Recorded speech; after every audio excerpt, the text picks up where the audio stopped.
suis aujourd'hui sur le Salon du Bourget et je rends visite à Safran et en particulier à Éric Dalbiès. Bonjour Éric. Bonjour Elodie. Est-ce que vous pouvez vous présenter s'il vous plaît? Oui, donc je m'appelle Éric Dalbiès et moi je suis le directeur de la recherche et technologie du groupe Safran. Est-ce que vous pouvez nous détailler un petit peu votre métier au sein de Safran, vos missions au quotidien? Quand on est directeur de la recherche et technologie dans un groupe comme le nôtre, on est chargé d'organiser les activités de recherche et technologie de façon à adresser les grands challenges qui sont ceux d'un industriel de l'aéronautique par rapport aux enjeux du moment. Et donc ça ne vous surprendra pas, aujourd'hui, l'essentiel de notre plan de recherche et technologie, il est orienté vers l'objectif numéro 1, l'urgence climatique, c'est-à-dire pour nous la décarbonation du transport aérien. C'est vraiment ce qui dicte le plan de recherche et technologie dans la durée du groupe Safran. Donc vous l'aurez compris, dans cette vidéo nous allons parler innovation et futur chez Safran concernant la décarbonation de l'aviation. Et pour ça Éric, est-ce que vous pouvez nous parler des projets à court, moyen et long terme? Vous savez que Safran, c'est un acteur qui est un équipementier de l'aéronautique avec deux grands domaines. Il y a le domaine de la propulsion, nous sommes très connus pour être un motoriste de l'aéronautique sur les avions, sur les hélicoptères, même dans le spatial.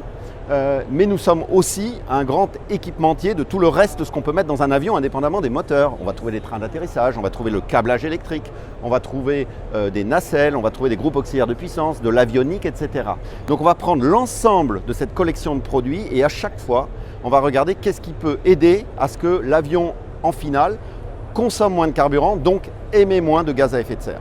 Et en particulier, dans nos projets, tout un pan de l'activité va être tourné vers l'amélioration de la propulsion, consommer mieux, consommer moins. Et tout un pan va être tourné vers l'allègement des équipements, parce qu'on sait que l'ennemi numéro 1 en aéronautique, c'est la masse, parce que l'avion, il doit voler, et le poids, c'est l'ennemi. Est-ce qu'il y a des chiffres importants à retenir chez Safran? Quels sont les objectifs de Safran en termes de décarbonation? On s'est aligné chez Safran avec l'ensemble de la profession aéronautique. Ça, c'est assez remarquable. Il n'y a pas beaucoup de filières dans le monde, de secteurs industriels qui ont le même agenda stratégique de décarbonation. Tout le monde s'est calé, les avionneurs, les équipementiers comme nous, les fournisseurs, sur l'objectif que la flotte d'avions dans le monde n'émette plus de CO2 en 2050, chaque année. C'est ce qu'on appelle la neutralité carbone de l'aviation à l'horizon 2050. Alors ça, c'est très bien d'avoir un objectif aligné, mais ce n'est pas parce qu'on va le décréter que ça va se faire. Et donc maintenant, toute la science des acteurs, c'est d'avoir des plans qui permettent de réaliser ça. Alors quand on est chez Safran, on va s'adresser principalement à l'amélioration de la propulsion, faire en sorte que le moteur soit plus léger, consomme moins de carburant et idéalement consomme des carburants différents, on va y venir. Et puis sur le reste de l'appareil, c'est toute activité de Safran sur ces équipements qui permet justement à l'avionneur de faire un avion plus sobre. Alors aujourd'hui, on voit tout un tas de nouvelles technologies, notamment concernant les systèmes de propulsion des aéronefs. Donc on parle de SAF, on parle d'hydrogène, d'électrique. Comment se positionne Safran? Alors là, on voit déjà peut-être qu'on peut se déplacer aussi. Oui, on va raconter l'histoire peut-être de ce qu'on est en train de vivre à partir du présent, parce qu'il faut toujours commencer par le présent. C'est quoi l'état de l'art aujourd'hui et vers quoi allons-nous et dans quel horizon de temps? Alors je vous propose qu'on commence l'histoire avec le présent.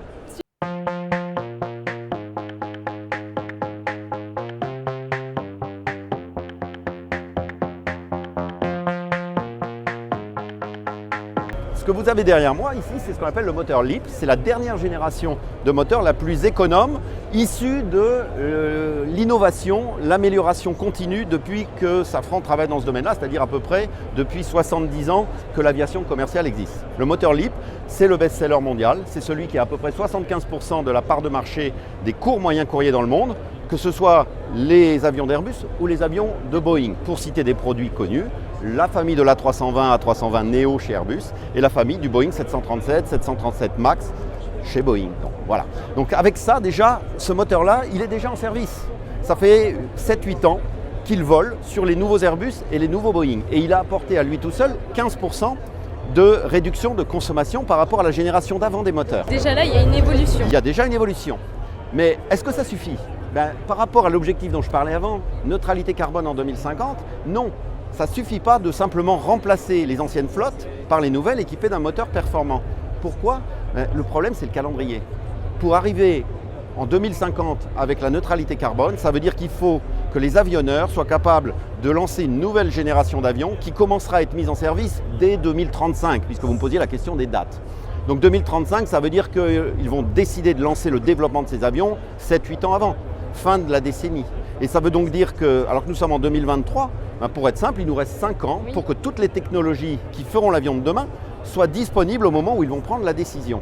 Mais là où le calendrier est un problème, c'est que quand on regarde le temps qui nous reste pour le faire, par rapport à l'enjeu de la décarbonation, ça veut dire qu'il faut être capable, pour la prochaine génération, d'aller 2 fois plus vite en amélioration de performance que ce qu'on a su faire par le passé. Donc on comprend bien qu'un moteur comme ça, qui est déjà très performant, mais qui est plutôt issu d'une démarche d'innovation continue, ne va pas suffire. Il va falloir continuer l'innovation progressive, mais rajouter l'innovation de rupture. Parce que là, ce n'est pas 15% qu'il faut gagner sur un avion globalement. Dans le même temps, il faut gagner 30%. Donc, on va changer l'approche et c'est là qu'il faut penser différemment. Et chez nous, chez Safran, vous avez déjà des projets pour ça. Il y a des projets pour ça. Et en fait, c'est intéressant parce que ça bouscule nos métiers. Notre façon de penser, le moteur, puisque là, on est autour du moteur. Ayez dans l'œil l'architecture. Celle-là, on la connaît bien. Si on reste sur cette architecture, on n'ira pas chercher les 30% sur l'avion, et dont 20% sur le moteur. C'est à peu près comme ça qu'on s'organise avec l'avionneur. 2 tiers sur le moteur, 1 tiers sur les progrès de l'avion. Donc il va falloir d'abord changer les architectures.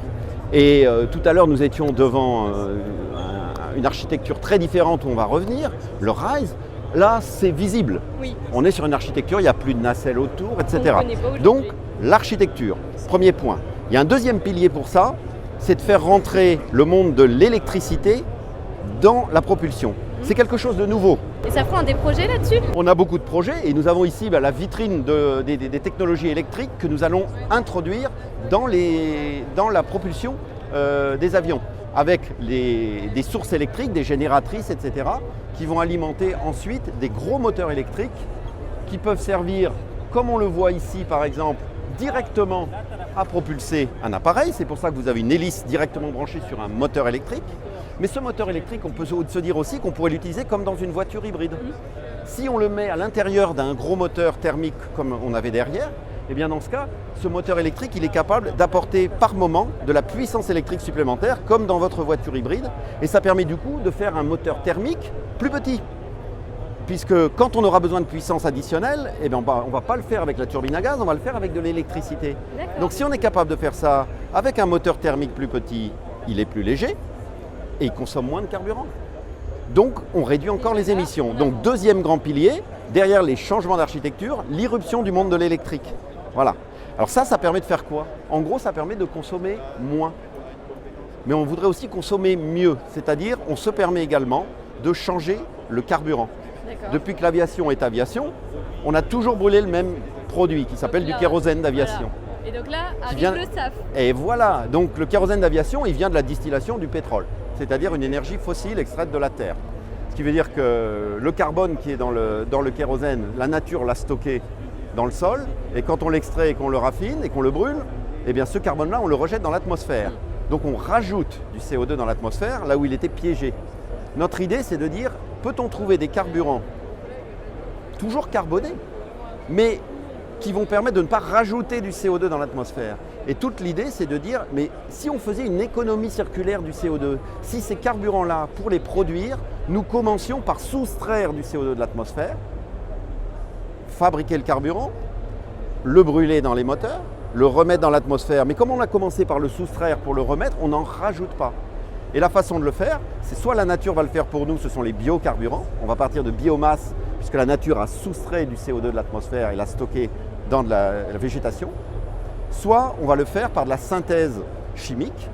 Et dans ce cas, on va capter du CO2 qui existe déjà autour de nous dans l'atmosphère, le mélanger avec de l'hydrogène produit de manière socialement responsable, et on fabrique une chaîne carbonée qu'on va brûler, mais comme on a soustrait le CO2 et qu'on le remet, on n'a pas d'émissions additionnelles. Ce sont les fameux SAF, les Sustainable Aviation Fuel, ou en français les carburants d'aviation durable.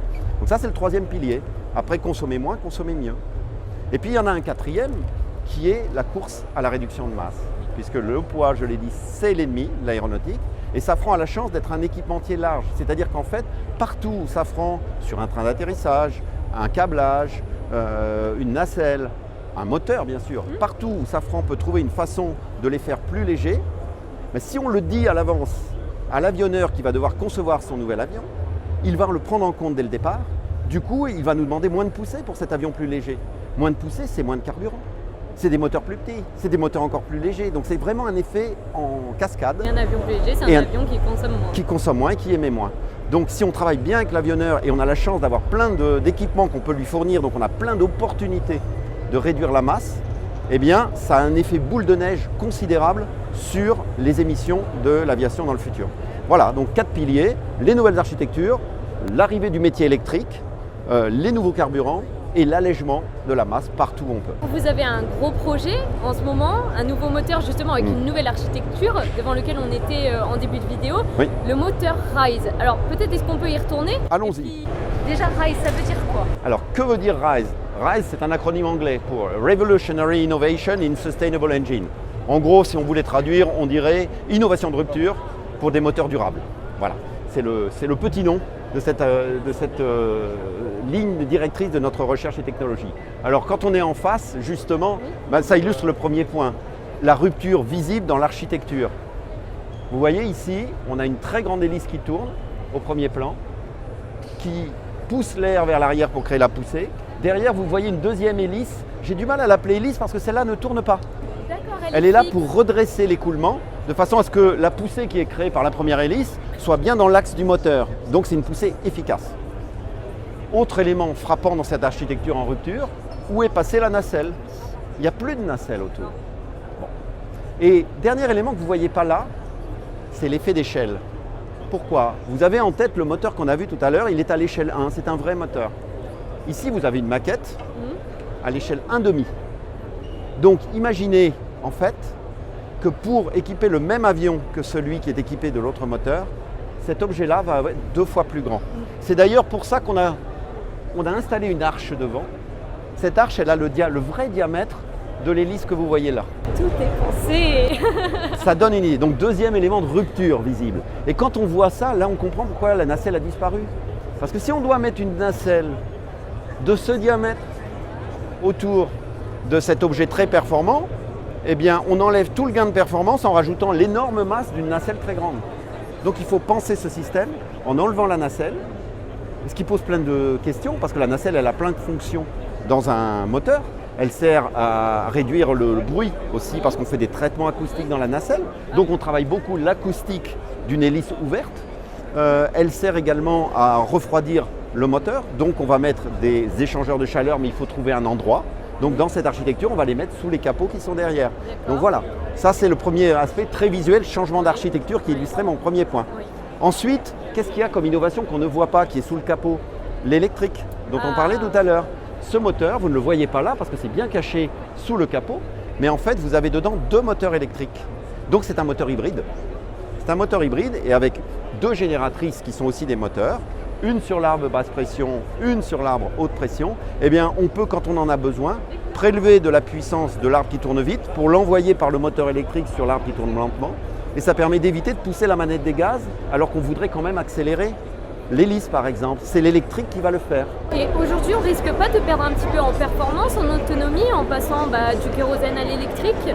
Alors, ce n'est pas un moteur tout électrique, c'est un moteur à kérosène. Simplement, la beauté de l'électrique là-dedans, c'est que quand vous n'avez pas d'électrique, vous devez dimensionner votre moteur pour être capable de couvrir le pire cas dont vous avez besoin. Qu'est-ce que c'est le pire cas? Celui qui est le plus demandeur de pousser, à votre avis, sur un avion? Le décollage. Et combien de temps ça dure un décollage sur la totalité d'un vol? Quelques pourcents. Ouais. Alors, disons le décollage et la montée principale, disons 5 minutes. Sur un vol, même un vol intérieur d'1 heure, ça n'est que 5 minutes. Donc vous allez devoir concevoir un moteur qui a la poussée maximum pour décoller. Donc à partir du moment où vous allez le dimensionner sur cette poussée maximale, vous allez avoir sa masse qui va être lourde et vous n'allez jamais utiliser cette poussée maximale sur le reste du vol. C'est dommage. On trimballe une masse inutile simplement pour les 5 minutes de décollage. Si je mets de l'hybridation électrique, je fais mon moteur plus petit pour la partie qui fonctionne au kérosène et pour les moments, par exemple, où j'aurai besoin de l'appoint de puissance, je peux le faire avec de l'hybridation électrique. Ou dans certaines phases de descente, par exemple, où on a besoin que le moteur ne bafouille pas, comme on dit, ne pompe pas, c'est le terme technique pour le compresseur, eh bien on peut éviter ça en rajoutant un peu de puissance électrique, alors qu'on a mis au minimum possible la partie de la turbine à gaz. Et le moteur fonctionne quand même. Donc, alors que d'habitude, quand on n'a pas cette souplesse-là, eh bien, pour pas que le moteur bafouille, on garde un peu trop de poussée. Et donc on surconsomme. Donc on émet trop de CO2. Donc voilà, l'électrique, c'est une façon d'optimiser les régimes de fonctionnement et le dimensionnement du moteur. Deuxième exemple, comment on trouve de l'électrique sur ce moteur. Le troisième exemple, on parlait des carburants de substitution. Ce moteur, il est de base conçu pour fonctionner à 100% de SAF en substitution du kérosène. Donc, ce qui n'est pas neutre parce qu'il faut adapter certains équipements. Tous les systèmes qui voient du carburant ont été quelque part conçus pour le kérosène. Quand on change par ce qu'on appellerait du kérosène de synthèse, c'est un produit qui n'a pas exactement les mêmes propriétés pour les joints, pour la combustion, pour le pompage, etc. Donc il faut quand même adapter nos systèmes. Et ce sont également des systèmes que Safran fait, cela. Pas seulement le moteur, mais le système carburant. Donc ça, c'est la troisième problématique, les SAF. Et puis la quatrième, c'est l'allègement qu'on fait partout et en particulier sur le moteur. Là, c'est visuel. Pourquoi? Parce que regardez la couleur des pièces. La couleur est représentative des vraies pièces. Partout vous voyez du noir, ça veut dire que nous sommes sur du composite. Le composite, le matériau composite, quand on remplace du métallique par le composite, on gagne beaucoup en masse. Là, vous voyez le spinner qui est à l'avant. Les aubes de la soufflante, qui je rappelle ne feront le double de cette taille, n'oublions pas. Le redresseur qui est derrière, qui est noir également. Même à l'intérieur du moteur, partout où on peut, on met du composite quand ça allège. Et on met également des pièces en fabrication additive, ce qui permet de ne mettre, même en métallique, la matière qu'aux endroits où on a besoin qu'elle travaille. Là où les procédés classiques de fabrication, comme une fonderie, sont contraints par la façon de faire la pièce. On coule du métal qui se solidifie. Après, on perce les trous dont on a besoin, mais il reste beaucoup de métal qui est en fait inutile dedans, qui est lié au procédé. Là, quand on fait de la fabrication additive, à chaque couche de métal qu'on va fondre pour construire la pièce, on peut décider d'en mettre ou de ne pas en mettre. Là où c'est inutile, on n'en met pas. Donc on peut gagner 40% de la masse sur un bloc hydraulique, par exemple. Donc c'est très significatif sur un moteur comme ça pour l'alléger. Et Safran, il est tout seul dans ce projet RISE? Alors dans le projet RISE, nous continuons le partenariat qui existe depuis 50 ans avec notre partenaire américain General Electric, qui est celui avec lequel nous avons fait toutes les générations précédentes. Le LEAP dont je parlais tout à l'heure, c'est un moteur qui est fait en partenariat équilibré, 50-50, entre Safran et ce partenaire. Et on va fêter l'an prochain le 50e anniversaire de ce partenaire CFM. Et nous avons décidé de continuer cette belle histoire pour introduire l'innovation de rupture, plutôt que de le faire chacun de notre côté. Quelque part, on additionne les forces des deux groupes qui se connaissent depuis 50 ans, ce qui est une grande force aussi pour garantir le succès de cette initiative. Et ce moteur, on pourra le retrouver sur quel aéronef? On le sait déjà ou pas? Oui, alors on le sait déjà. D'abord, on le propose, les avionneurs disposent. Ça sera le choix des avionneurs. Mais nous travaillons avec les deux grands avionneurs, en particulier Airbus et Boeing, qui sont en train de faire les études d'intégration de cette rupture sur leur avion. Ça, c'est un point très important. Si nous travaillions tout seuls en tant que motoristes, nous pourrions faire un superbe produit, mais une fois monté sur l'avion, s'il n'est pas optimisé, on peut perdre une grande partie de son bénéfice et même casser les gains que l'avionneur est en train d'essayer de faire sur la performance des ailes, par exemple. Donc, l'intégration, le travail conjoint entre le motoriste et l'avionneur dès la phase de recherche et technologie, c'est une façon de protéger les activités de l'un et de l'autre. Une bonne intégration, ça préserve les gains que fait le motoriste et que fait l'avionneur. Or, l'enjeu, ce n'est pas de faire le meilleur moteur avec un mauvais avion, c'est de faire le meilleur avion global dont les gains moteurs représentent une bonne partie de la réduction de l'empreinte environnementale. Et ce projet, il en est où? Alors ce projet, il en est à... toutes les technologies unitaires sont en train d'être validées. Par exemple, les pales que vous voyez là sont fabriquées déjà. On en est à 3 standards qu'on teste, qu'on casse, sur lesquels on tire des poulets, vous savez, pour vérifier si ça résiste, etc. L'étape d'après, ça c'est dans les 2 ans à venir, c'est d'assembler l'ensemble des pièces de ce moteur pour en faire un démonstrateur technologique qui va tourner au banc d'essai. Et ça, notre horizon, c'est 2025. Et dans les 2 années qui suivent, une fois qu'il aura tourné en essai sol, c'est de le mettre sur un avion de démonstration, un avion d'essai pour essayer le moteur en vol.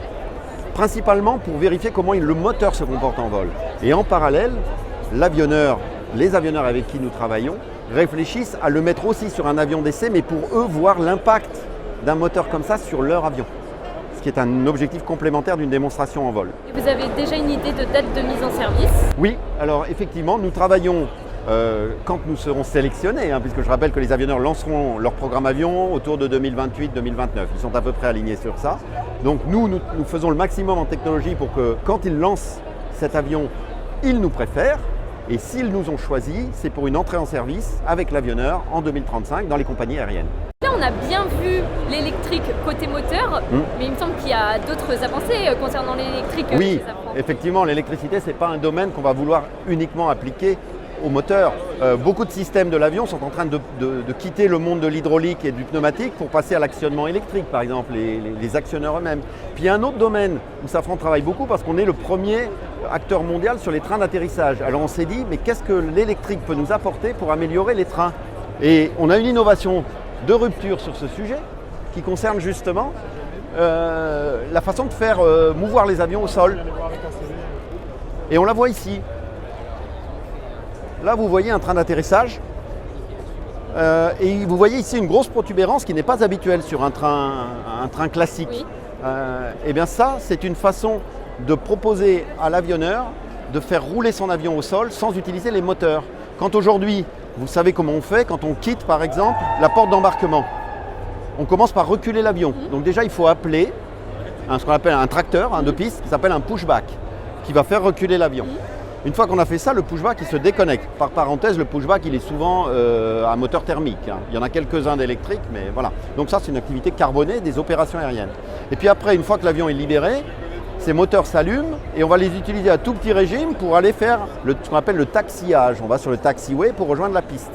Alors des fois c'est rapide, l'aéroport n'est pas encombré, vous décollez tout de suite. Sur les grosses plateformes aéroportuaires, vous pouvez attendre 20 minutes au sol avec des moteurs qui tournent à ne rien faire. Parce qu'il faut les maintenir allumés pour avancer. Une alternative, c'est de se dire, est-ce qu'il y a une solution qui consisterait à mettre un moteur électrique sur les roues, un endroit bien choisi du train d'atterrissage, comme ici par exemple. Et dans ce cas, on peut garder les moteurs éteints. Et avec ce moteur électrique, quand on a besoin d'avancer, eh bien, c'est comme une voiture électrique, on allume ce moteur et il est suffisant pour entraîner la masse de l'avion, puisqu'il s'agit de rouler à 5, 10, 20 km/h, pas plus. Ben ça, c'est ce qu'on appelle l'e-taxi, l'électric taxiing, le taxiage électrique, grâce à un gros moteur électrique qui procède des mêmes technologies que celles qu'on a vues et qu'on peut appliquer dans un moteur. Donc l'électrique, ce n'est pas seulement un enjeu pour la propulsion, c'est un enjeu pour beaucoup des équipements de Safran. Ça en est un bon exemple. Alors ça, c'est aussi de la technologie, parce que ça n'est pas encore en service, mais ça suscite vraiment l'intérêt des deux grands avionneurs mondiaux en particulier, et ça suscite l'intérêt des compagnies aériennes, parce que c'est un poste de coût aussi pour elles que de brûler du carburant au sol. N'oublions pas qu'à la fin, ce n'est pas l'avionneur qui brûle du carburant, c'est la compagnie aérienne, et qui doit le répercuter sur le prix du billet, c'est-à-dire sur vous et moi quand nous avons besoin de prendre l'avion. Une dernière question que j'aimerais vous poser, de manière plus globale, est-ce qu'au sein de leur site, Safran met-elle en place des choses pour réduire l'impact de ses activités? Alors ça, c'est une très bonne question, parce que là, je vous ai surtout parlé de la façon dont les produits de Safran vont aider à décarboner l'utilisation de ces produits et donc l'aviation. Mais par ailleurs, nous sommes un acteur industriel, donc nous avons une activité industrielle sur nos sites qui elle-même a un bilan carbone. Et il faut se soigner sur ce sujet-là aussi. On doit essayer de tendre vers la neutralité carbone de nos opérations au quotidien. Nos usines utilisent de l'énergie. Donc là, en parallèle de ce plan dont je vous ai parlé sur les produits, nous avons un plan de bas carbone sur la décarbonation des activités industrielles de Safran. Ça consiste à changer nos sources, par exemple, d'approvisionnement en électricité par du renouvelable. Aujourd'hui, nous déployons sur beaucoup de sites Safran des parcs photovoltaïques pour éviter d'avoir recours à de l'électricité qui ne serait pas décarbonée. C'est particulièrement important parce que Safran est un acteur installé un peu partout dans le monde. On sait que sur nos usines en France, compte tenu de la politique énergétique française, le mix électrique de la France est déjà très décarboné grâce au parc électronucléaire. Mais quand vous êtes dans un autre pays qui utilise massivement des énergies fossiles pour ses centrales électriques, voire du charbon même parfois, passer à du renouvelable, c'est un gain énorme sur le bilan carbone d'une usine qui sinon serait alimentée en électricité fortement carbonée. Ça, c'est pour l'électricité. C'est pareil pour le gaz avec des solutions de biogaz par rapport à des solutions de gaz fossile.